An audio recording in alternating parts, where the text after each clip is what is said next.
The atrocities of Israel and Gaza have reached their peak, with the plan to occupy the region still underway. Israeli forces and tanks have entered Gaza.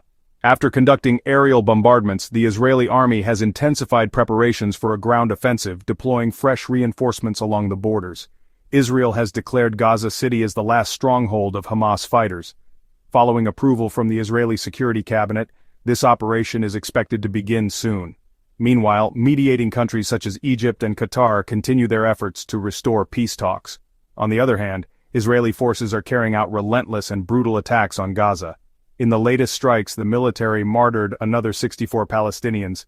Citing the Palestinian Ministry of Health, Arab media reported that among those killed were 13 individuals who had been waiting for humanitarian aid.